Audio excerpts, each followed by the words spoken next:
দুপাশে guard of অনারের মতো করে ক্যাসেমিরো, রাফিনহা, পাকেতারা দাঁড়িয়ে আছেন। মাঝখান দিয়ে হেঁটে যাচ্ছেন দলের প্রাণভোমরা নেইমার জুনিয়র।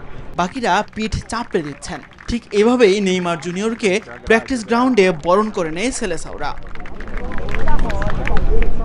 ইনজুরির সঙ্গে দীর্ঘদিন লড়াই করেছেন। বিশ্বকাপে মিস করেছেন মরক্কো, হাইতির বিপক্ষে ম্যাচ। তবে স্কটল্যান্ডের বিপক্ষে মাঠে ফেরার তাগিদ ছিল নেইমারের। অবশেষে সেই সুখবরটা দিলেন কোচ কার্লো আনচেলত্তি। স্কটল্যান্ডের বিপক্ষে মাঠে দেখা যাবে এই সুপারস্টারকে। নেইমার রবিবার একা অনুশীলন করবে। সোমবার দলের বাকি খেলোয়াড়দের সঙ্গে অনুশীলনে যোগ দেবে। স্কটল্যান্ডের বিপক্ষে ম্যাচে সে খেলতে পারবে।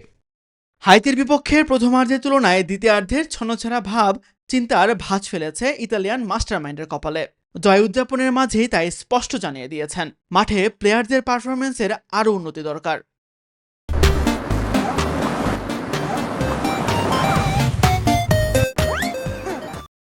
প্রথমার্ধে আমরা সত্যি ভালো খেলেছি। দলের খেলার মান বেড়েছে। আক্রমণেও আমরা আগের ম্যাচের চেয়ে অনেক বেশি নিখুঁত ছিলাম। যাই হোক, আজ আমরা উন্নতি করেছি, তবে পরের ম্যাচে আমাদের আরও উন্নতি করতে হবে। দলের তারকা উইঙ্গার রাফিনিয়া প্রথমার্ধে চোট পেয়েছেন। হ্যামস্ট্রিংয়ের চোটে মাঠের বাইরে ছিটকে যেতে পারেন বার্সেলোনার এই তারকা উইঙ্গার। তবে আনচেলত্তি জানিয়েছেন, চোটটি কতটা গুরুত্বপূর্ণ তা এখনই বলা যাচ্ছে না। তার অবস্থা জানতে আরও পরীক্ষা নিরীক্ষার প্রয়োজন। তাসবিহ শহরন, নিউজ 24।